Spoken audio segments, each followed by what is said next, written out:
How far can the human body be pushed before it just gives up? And what happens when the mind faces nature's toughest challenge, the Sahara Desert?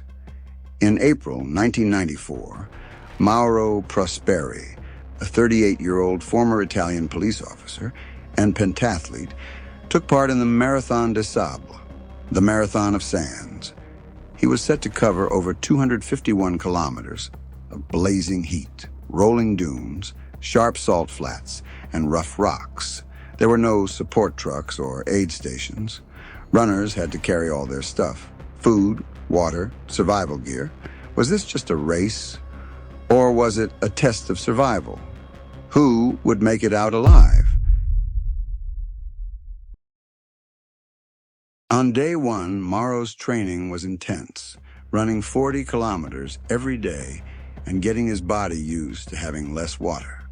His wife, Cinzia, was worried, but Mauro was determined to face the desert. What makes people risk so much? The first 3 days were tough, covering 96 kilometers over sharp, rough salt flats and dunes that went up and down like waves. Then came a day when the weather turned fierce. A brutal sandstorm rolled in, turning the whole world into a swirling, blinding mess. For 8 hours, the wind and sand blew hard, forcing runners to take cover or else be buried alive beneath the shifting sand. On day two, Prosperi kept going, but the storm swallowed his path. When the sun came back, he was alone. No friends, no markers, no checkpoints. His compass didn't help. It was hard to see anything. Sand cuts his throat, and every breath was painful. He finally collapsed, exhausted, with a towel over his face. How do you survive when you're lost in one of the harshest places on Earth? What separates life from death? Soon his water ran out. His only lifeline was gone. Remembering a story his grandfather told, he drank his own urine, a desperate survival trick few talk about. He gathered dew, squeezed water from roots, caught bats with his hands, cracked open bird eggs, hunted beetles and lizards. His body called out for water. His skin cracked, his throat burned. Nosebleeds and sunburn caused more pain. Yet in this hell, Mauro fought for every breath. Could old survival wisdom passed down through generations be what really saves lives when science says it's impossible? On day three, after wandering for hours and hours, he found a sign of people, a small, abandoned Muslim shrine. It was dusty and forgotten, but offered shelter from the sun and wind. He used his last resources, his sleeping bag, his clothes, to stay in the shade. He lit his stove, cooking with urine for water.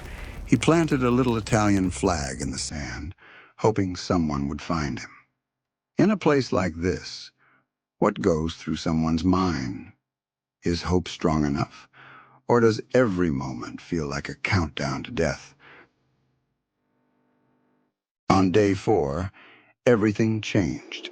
A brutal sandstorm trapped Prosperi again. No mercy, no break.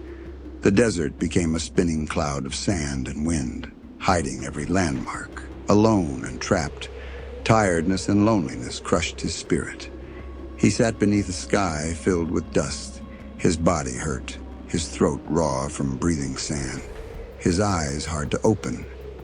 In that loneliness, dark thoughts came. Thinking he would die, Mauro wrote a last letter to his wife, a goodbye full of love. In pain, he even cut his wrists, wanting the suffering to end. But luck wasn't done with him. The wounds were small, and his blood, thick from lack of water, clotted fast. His body refused to quit. Even hurt and tired, his will to live, though barely burning, stayed alive. Against all odds, his spirit burned quietly in the dark. What makes someone keep fighting when nothing else does? Is it love, instinct, or something bigger, a will beyond all reason, that keeps the hope light burning even in the darkest hours? On days 5 to 7, When the sun rose renewed, Prosperi moved only at cooler times, crawling from shade to shade, digging holes to hide from the sun's burning rays. He drank moisture squeezed from plants and hunted small animals. Every step was pain, every breath a fight. Yet far ahead, the mountains promised something. Rescue, life, or death trying. How much pain can one person bear? How strong is the human spirit when death is all around? On day 8, after days and days wandering, nearly spent, Prosperi's strength found reward. He finally saw an oasis. It was the first water in over a week, a miracle. He collapsed by the water, drinking deeply and letting the cool water soak his dry body. For hours, he rested in the shade, letting the water calm his dry, broken body and heal some of the terrible dehydration. Though weak, he found a short break in this hidden place, a small moment to breathe in an endless fight. But the oasis wasn't safety. It was a fragile hope in a vast desert demanding more. What does it mean to find hope in the hardest place you can imagine? When leaving this oasis means walking deeper into danger, how do you find the courage to go on? On day 9, finally, a young Tuareg girl saw Prosperi. She ran away scared, but came back with her grandmother, who led him to their camp. The women gave him mint tea and goat's milk. Camels moved gently as the news spread of the white stranger saved by desert nomads. In this moment, despair met kindness, nature's cruelty softened by human care. How important is community when you're fighting to survive? Can kindness break through even the loneliest places? Taken to hospital, Mauro faced new battles, his body worn out from no water and exhaustion. He lost 15 kilograms. His kidneys and liver were damaged. It took nearly 2 years to get better. But the desert never left his heart.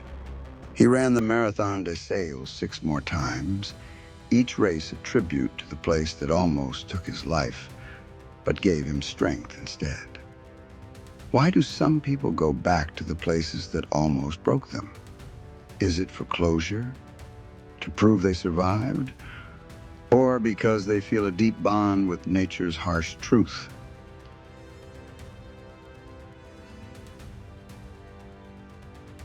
People doubt how anyone can go 9 days with so little water in a place like this. But Mauro's story is told in documentaries, books, and shows.